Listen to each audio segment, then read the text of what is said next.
Welcome to the conversations we should be having. A space where a police officer and an activist talk about race and justice in America in a new way. A way that doesn't shy away from hard truths or differing opinions, and yet strengthens their friendship. No matter how challenging a conversation may be, they commit to staying in the room together. I think that's about it for me today. So I'm going to hand this over to Najee Brown, who is the director of this production and also the director of the Soul series here at Seacoast Repertory Theater. Thank you so much. Hello, everyone. Najee Brown, an African-American writer-director living in the Seacoast, directed Project Empathy, a production where strangers are paired and share each other's story. Tanisha Johnson, Black Lives Matter Seacoast co-founder, and Elliott Moya, a chief of police in Maine, met while rehearsing for the project.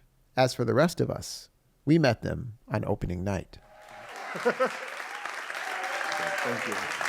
I just want to start off by saying that this is probably the most incredible production I've ever seen.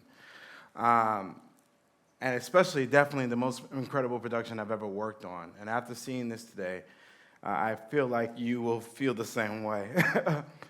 What you're about to see, I like to call it theater of the noble. This right here is true nobility of the soul. And we're allowing people to share each other's stories and get to know each other in a way that they're intimate with each other. And they're sharing each other's stories as if they're that person. That's magical.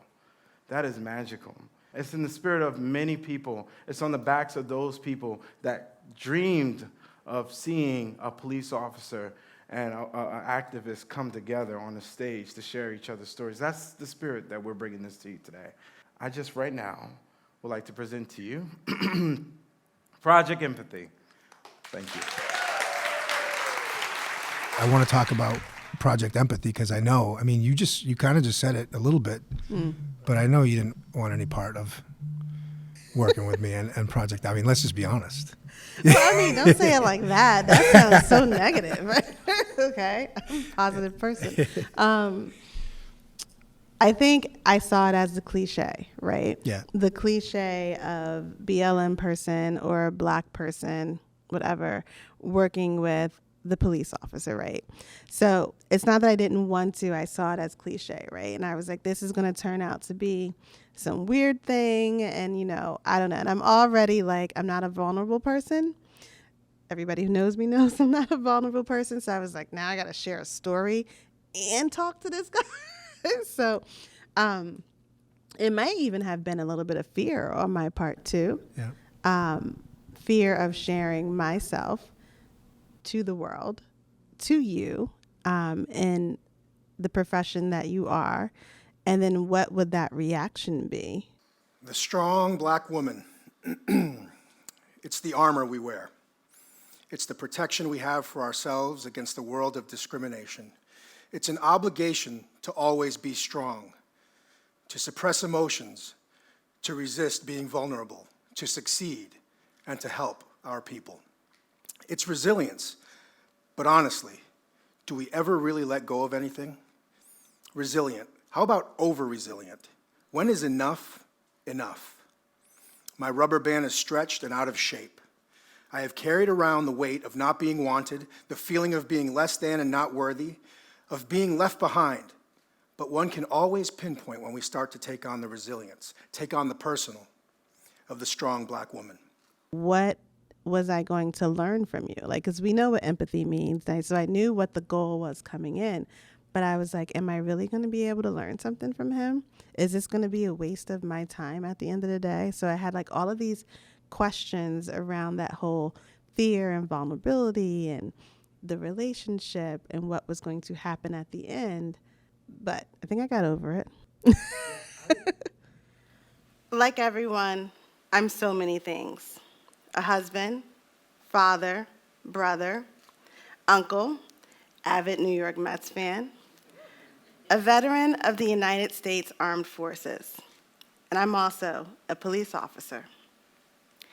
I guess one could say I had a strong calling to serve and protect. I'm a protective person by nature. Even now, every single night before bed, I make sure our castle is secure.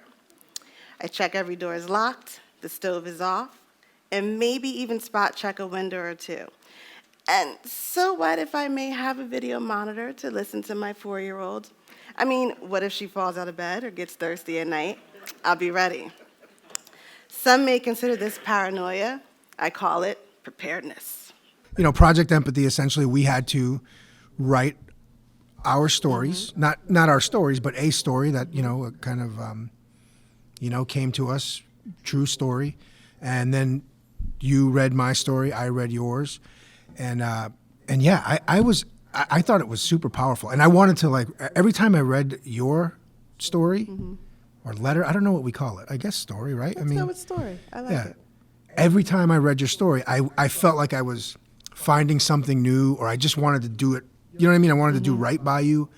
And so I just at one time I almost choked up a little bit at the end of one of those. Yeah, I don't know why. I was just like, I'm doing this right. I'm getting, I know it got to. And I was like, it felt really good. I did not expect that.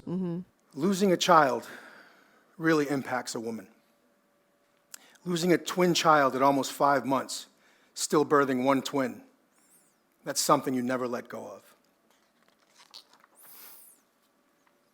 I have carried around the weight of not being wanted, the feeling of being left less than and not worthy, of being left behind, the loss of a life, the loss of a parent's love, make that two parents' love. My heart has been shattered into pieces. I would never be the same girl I was before I walked out my parents' door, and definitely not the same woman when I walked out of the hospital with one child.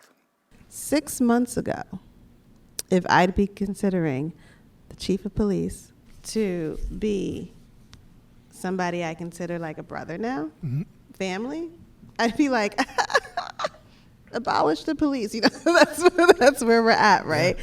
I would have never thought, not to say that you're not a human being, right? Not to say you take that off at the end of the day and you're a father, a brother, all of the husband, all of that. I am not diminishing that.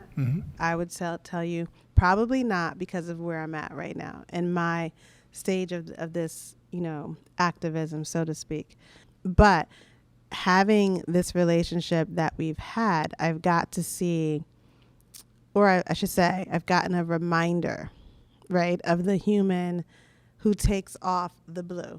The dispatcher's voice squealed on the radio. Respond to a suicidal male. He has walked into the woods with a firearm, making statements that he was going to hurt himself.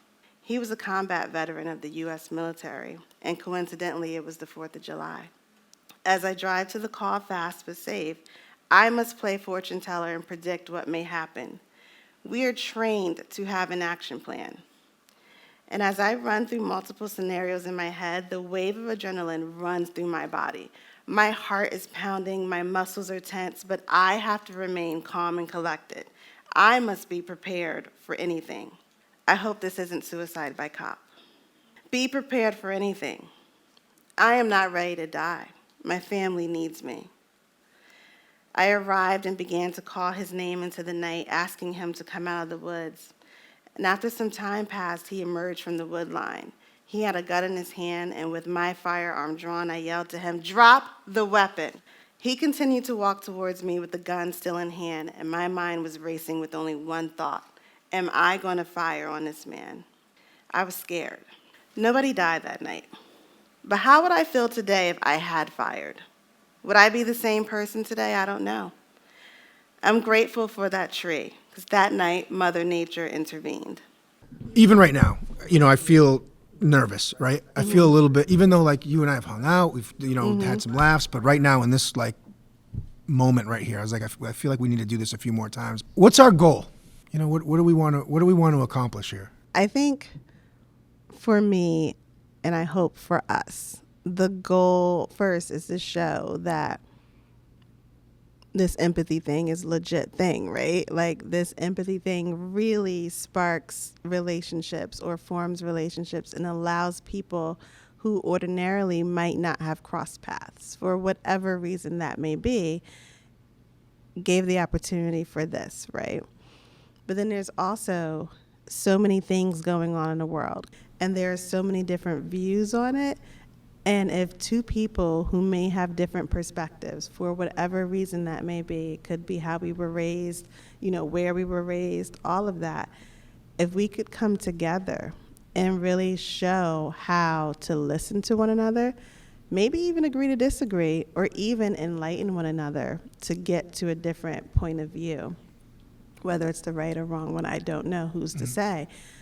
But that's the goal, is for people to realize talking to each other may actually solve some problems. Could you imagine? Right? Having that conversation can bring about that small change, that small impact that then has that ripple effect to go amongst everyone else. And that's I would say that's my goal.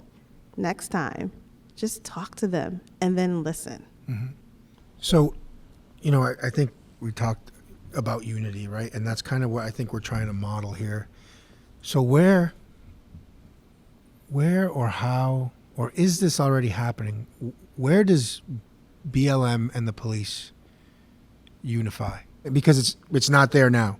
I mean, I know I hear abolish the police and defund the police and all that. Don't say it like that. And I have say it with some bass. I have my thoughts on that, but maybe I don't understand. You know what I mean? And that's what I want to learn. I think that I don't know that I agree with every change that's been thrown out there, but I do believe that some reform is necessary. To not answer your question, or to answer your question, it really goes back to the point of this podcast, right? That's what we're going to be diving into in the next couple episodes, is the dynamics of that, where we're going, how can it come together, where is BLM and the police from our perspective, and how do we create an impact? I guess people got to listen.